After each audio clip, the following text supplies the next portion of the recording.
Le titre de la leçon, la loi d'Ohm. On commence par le conducteur ohmique. Donc, qu'est-ce que c'est un conducteur ohmique? Donc voilà le conducteur ohmique. C'est un dipôle, ça veut dire qu'il est constitué par deux bornes. Un dipôle non polarisé veut dire qu'il a deux bornes semblables. Donc voilà un autre conducteur, on l'appelle conducteur ohmique ou bien résistance. Son symbole,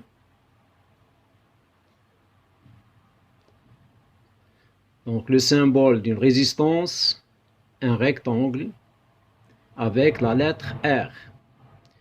Donc, par exemple, si je prends une pile c'est un dipôle mais il est polarisé. Ça veut dire qu'il a deux pôles différents, une pôle positive et une pôle négative. Maintenant, quelle est la fonction d'un conducteur ohmique? Donc, je prends un circuit électrique simple constitué par un générateur à tension continue,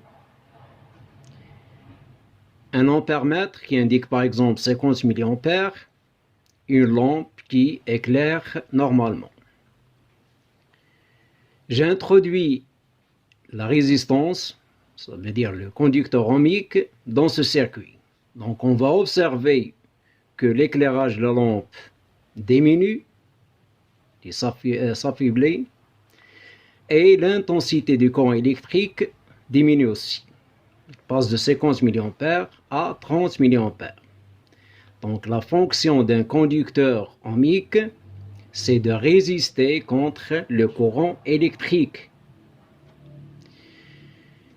Donc le conducteur ohmique a une résistance. Cette résistance est une grandeur mesurable. Son unité légale, c'est ohm. Son symbole, c'est oméga. Exemple, R1 est égal à 50 ohms, ou bien R2 est égal à 150 ohms. Donc, plus que la résistance du conducteur ohmique est grande, plus l'intensité du courant électrique est faible. On peut utiliser aussi le kiloohm, sachant que 1 kiloohm est égal à 10 à la puissance 3 ohms. Et on peut utiliser le mégaohm. 1 mégaohm est égal à 10 à la puissance 6 ohms, ça veut dire 1 million. Maintenant, pour déterminer la valeur d'un conducteur ohmique. Donc, le conducteur ohmique comprend 3 anneaux colorés. Donc, voilà 3 anneaux colorés. Par exemple, si je prends ce conducteur ohmique, il est constitué par un anneau marron, un anneau noir, et le troisième, il est marron. Donc, il y a deux possibilités pour déterminer la résistance de ce conducteur ohmique, soit par le code de couleur, parce que chaque couleur signifie un nombre. Par exemple, le marron signifie 1, le noir signifie 0. Le marron qui est 1 signifie le nombre de 0. Donc, puisque le marron c'est le numéro 1, ça veut dire 1, 0. Donc, j'écris R est égal à 100 ohms.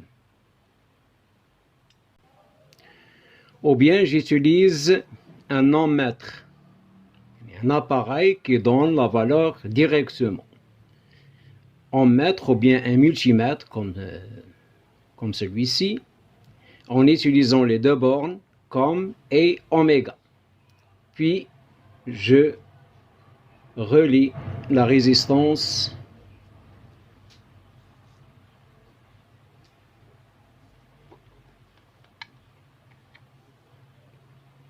donc voilà, je relie la résistance, donc il donne directement la valeur.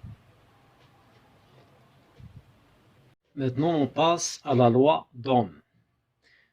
Pour réaliser l'expérience, on a besoin d'un générateur de tension continue, pour le positif, pour le négatif, à tension variable. Donc, Cette flèche indique que la tension peut varier. Un conducteur R, un conducteur ohmique, un ampèremètre qui mesure l'intensité du courant électrique, un voltmètre qui mesure la tension électrique et des fils électriques. Donc voilà le générateur à tension continue variable, l'ampèremètre qui est monté en série, le conducteur ohmique de résistance R est égal à 100 ohms, et un voltmètre qui est branché en dérivation et qui détermine la tension électrique aux bornes du conducteur ohmique. Donc voilà le montage de l'expérience. On a un générateur à tension variable, on a deux fils électriques et on a le conducteur ohmique qui est relié à ce générateur. Donc ce générateur comprend un voltmètre qui indique la tension et un ampèremètre qui indique l'intensité du courant électrique. Donc je commence par le premier valeur. C'est U et la tension est égale par exemple entre 2. Donc on voit que l'intensité c'est 0,02. Maintenant je change la tension. Je prends 4 quelque chose. Donc je vois que l'intensité change aussi, il devient 0,04. Je passe à la tension suivante. 6 quelque chose. Donc je vois que I devient 0,06. Je passe à la tension 8,2 ou bien 3.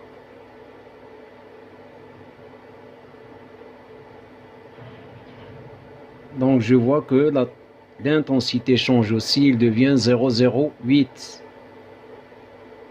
Je passe à 10 volts, la tension est égale à 10 volts. Donc l'intensité change aussi, il devient 0,10. Donc je dresse le tableau suivant et j'écris les résultats qu'on a trouvés dans l'expérience. Donc pour 2, on a trouvé 0,02, pour 4, 0,04 ampères, pour 6 volts, 0,06 ampères, et pour 8, 0,008 ampères, pour 10 volts, 0,1. Maintenant, je fais le rapport U sur I. Je divise U par I, je trouve la même valeur 100, 100, 100, 100, 100. Maintenant, je passe à la caractéristique du conducteur ohmique. Donc, je prends comme échelle 1 cm pour 2 volts et 1 cm pour 0,02 ampères. Donc sur l'axe des abscisses, je représente l'intensité en ampères. Et sur l'axe des ordonnées, je représente la tension U en volts. Puis je représente les couples qu'on a sur le tableau. Donc 0,0 c'est le point d'origine O. 0,02, 2 c'est ce point. Voilà le deuxième point, troisième, quatrième et enfin 10 volts pour 0,1. Donc on observe que les points sont alignés et la courbe obtenue est une droite qui passe par l'origine. Donc cette courbe représente la caractéristique du conducteur ohmique. Donc puisqu'il y a une droite qui passe par l'origine, ça veut dire que U, la tension, et I, l'intensité du courant, sont proportionnels. Donc on a observé d'après le tableau que U sur I est constante, ça veut dire elle est égale à la même valeur qui est 100. Et on sait que 100 c'est la valeur de R, ça veut dire que U sur I est égal à R. Donc loi d'Ohm s'exprime par la relation suivante.